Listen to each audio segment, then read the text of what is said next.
नमस्कार दर्शकों साथियों, मैं हूं शशि शर्मा। आप देख रहे हैं दबंग खबरें। दर्शकों, आज हम परिवहन मंत्री प्रताप सरना के कार्यालय में मौजूद हैं और आज यहां पे प्रेस कॉन्फ्रेंस का आयोजन किया गया था। आइए जानते हैं सचिन से किस तरह की प्रेस कॉन्फ्रेंस और क्या कहना चाहेंगे। देखो, जिस 2 दिन से यहाँ पे मीरा भाईंदर मनपा के अंदर संगठन मराठीकरण समिति एक आवाज़ उठा रही है कि मीरा भाईंदर मनपा का महापौर ये महिला होनी चाहिए और मराठी होनी चाहिए।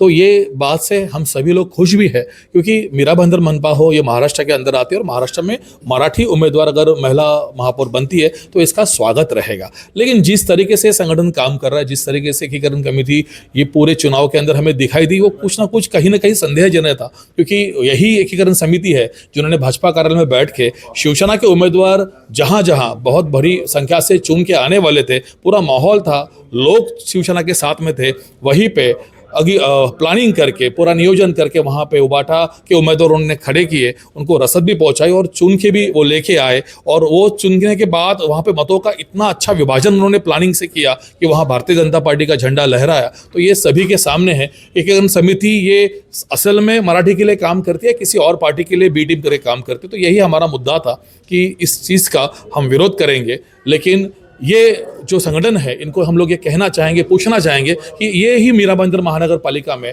जब डिम्पल जी मेहता महापौर बनी थी, जब गीताताई जैन महापौर बनी थी, तब आप कहाँ थे? ये दोनों भी क्या मराठी महिला महापौर थी कि जब उन्होंने अपने आवाज़ नहीं उठा और आज आप आवाज़ उठा रहे हो? तो यही हमारा यहाँ कहना था। इसलिए जिला अध्यक्ष राजू जी भोईर के माध्यम से आज प्रेस से यहाँ पे वार्तालाप किया गया। जानना चाहूँगा कि आपने जिस तरीके से मराठी एकीकरण पे आरोप लगाया है, तो क्या ऐसा पूरा हुआ कि मराठी जो मराठियों के लिए लड़ती है, उनके हक के लिए लड़ाई लड़ती है, तो वो इस तरह के काम कैसे कर सकती है?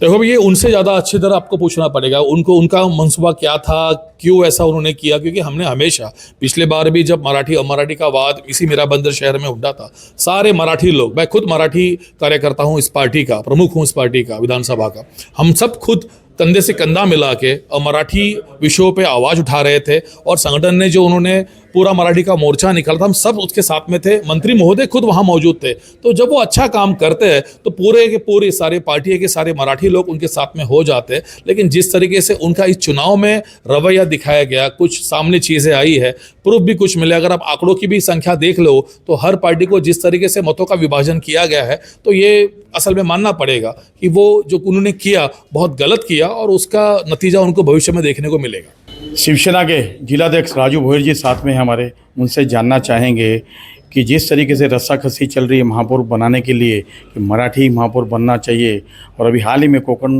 भवन में देखा गया कि कांग्रेस से साथ में शिवसेना ने युति की है और महाविकास आघाड़ी बनाई है, तो क्या कहना चाहेंगे इस विषय पर?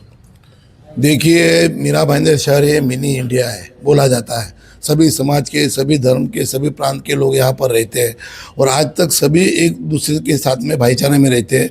कोई ऐसा विषय ही नहीं है कि मराठी या अमराठी। लेकिन ठीक है, अभी जो बात चल रही है महापौर के बारे में, तो वो भारतीय जनता पार्टी का विषय है। वो जो भी महापौर देंगे उसका हम लोग स्वागत करेंगे और शहर के हित के लिए जो भी वो लोग काम करेंगे उसके लिए हमारा सहयोग रहेगा ही। बाकी आघाड़ी के बारे में आपने जो बताया है, वो आघाड़ी कांग्रेस की 13 और शिवसेना की 3 ऐसे मिला के ये आघाड़ी बनी हुई है। और इस आघाड़ी के माध्यम से सभागृह में जो भी सब्जेक्ट आएंगे, विषय आएंगे, उसके ऊपर वो लोग आवाज़ उठाएंगे और शहर के हित के लिए काम करेंगे। कहीं ऐसा तो नहीं कि स्वीकृत नगर सेवकों के लिए इस तरह का गणित बिठाया गया है? देखिए, वो आगे की बात है। लेकिन आपने देखा होगा पूरे महाराष्ट्र में बीजेपी और एमआई की भी युति हुई है 2-3 जगह पे, वो सब अपन देख रहे। तो ये अभी वहाँ का जो गणित रहता है महानगर पालिका का, वो हिसाब से किया गया है। तो हम लोगों ने जो आघाड़ी बनाई है वो हिसाब से जो आगे समिति होगी या जो भी विषय होंगे उसमें एक साथ में रहेंगे। यहाँ के विधायक नरेंद्र मेहता बीजेपी के, उन्होंने आरोप लगाया था चुनाव के वक्त कि आपने छुपी तौर पे कांग्रेस से युति की है और सामने नज़र भी आ रही है, तो उनको क्या कहना चाहेंगे? ऐसा कुछ नहीं था, हमने कहीं पर युति नहीं की थी। हमारे सारे उम्मीदवार हम लोगों ने पार्टी के तौर पे खड़े किए थे और युति का कोई विषय ही नहीं था। जिस तरीके से मराठी एकीकरण पे आरोप लग रहे हैं कि उन्होंने बीजेपी से मिलकर इस तरह का षड्यंत्र रचा और उबाटा के साथ में मिलकर उनको मदद की, क्या कहेंगे?